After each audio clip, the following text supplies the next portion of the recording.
So what's different now versus what you were doing beforehand?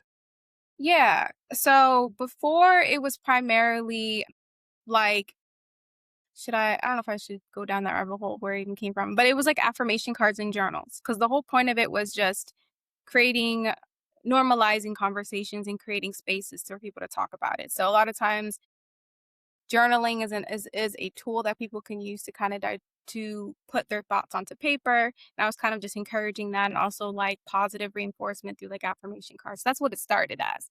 And then now I took a break because I went back to school. So now I'm in school for educational psychology to kind of put some of the stuff I knew just through my own experience through therapy to kind of have more foundational knowledge behind it. And I didn't do it intentionally for Keep Glowing. I honestly took a break from it just because I didn't know what I wanted to do with it. I didn't really have a direction. I felt like even me launching took a lot of like pushing past my own fear to do. And it did well for like the first year. I could have done better, but I just think like I was just looking to my left and comparing myself to other people. Like, oh, I could do this, I could do that. I'm just trying things. I did my pop up shops, but I'm like, how do I handle money? It just became very messy. Like, so I took a break, but then I also went back to school.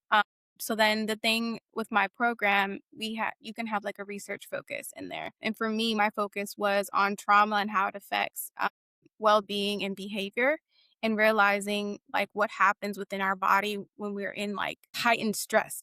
Um, and the reason why that like was a focus for me was because I thought about the Black community and how much we've normalized chronic stress.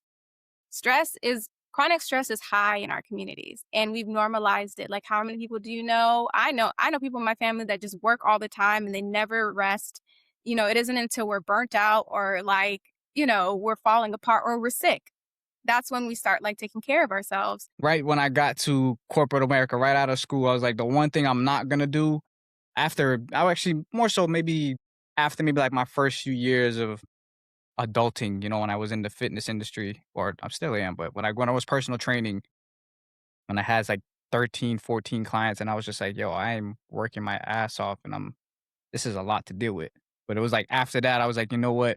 I am never going to burn myself out like that again. I am never going to let any of these jobs burn me out or stress me out ever again. That's why I take my frequent, now for the past 3 years, quarterly trips or so. Even if it's just personal or business, I need to get out because I can't be in a space for too long.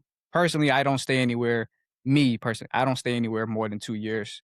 Once I do my 2 years, I'll figure out what I'm gonna do next. But yeah, I don't let these jobs or anywhere stress me the hell out.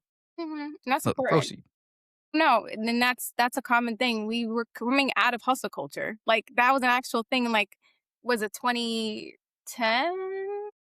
Like, it was, like, literally, like, on social media, like, rise and grind, like, it's like there's a whole culture that was formed, and it's like, now we're all post-pandemic, now we're all burnt out, so, anyways, but I realized as I was learning about that during my training, what goes on in the mind and in the body, and how it literally affects our long-term well-being. And I realized that there's more that we need to do within our communities than just be aware of mental health.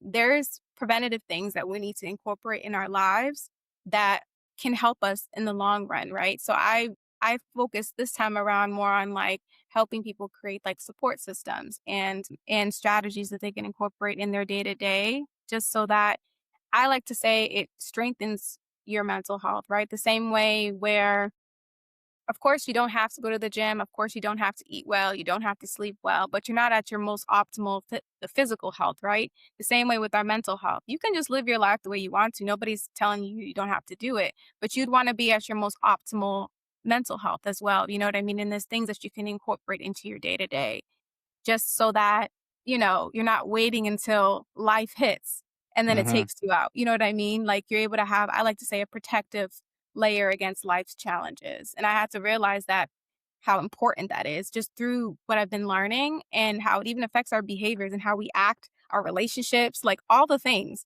and how if we had like stronger mental health, it would just help us in general. So that's why I focus primarily like on stress and burnout for like this collection this time around.